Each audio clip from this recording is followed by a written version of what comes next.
los años 60 esta canción de Gilberto Gil. Meu divino San José, aqui estou em vossos pés,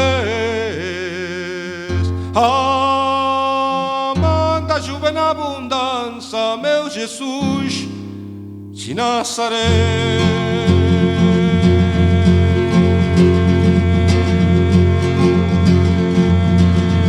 E ela vai passando a procissão, se arrastando que nem cobra pelo chão. As pessoas que nela vão passando acreditam nas coisas lá do céu. As mulheres cantando tiram verso e os homens escutando tiram chapéu.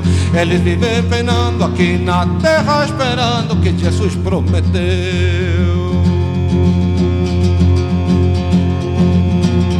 Jesus prometeu coisa melhor para quem vive nesse mundo sem amor. Só depois de entregar o corpo ao chão, só depois de morrer nesse sertão, eu também estou do lado de Jesus. Só que acho que ele se esqueceu de dizer que na terra a gente tem que arranjar um jeitinho para viver.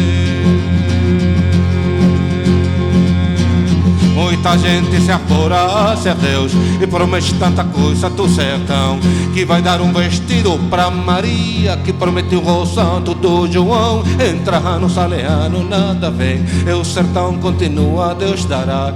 Mas existe Jesus no firmamento, cá na terra isso tem que se acabar.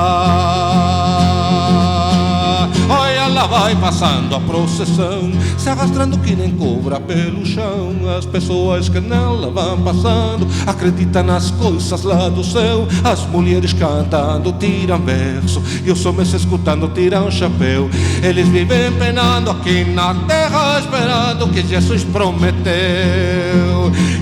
Esperando, esperando o que Jesus prometeu.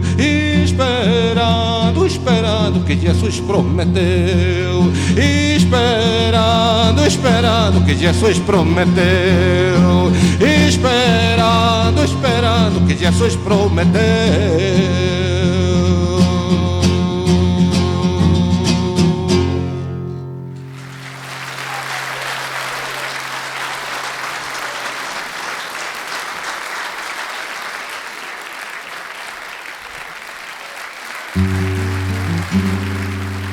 Mi hermano mayor, que se llama Paco Ibáñez, me dijeron una vez en París: gitano, te hemos estado defendiendo, me dijeron una gente joven, porque un periodista ha dicho de ti, lo único que hace el gitano es imitar a Paco Ibáñez.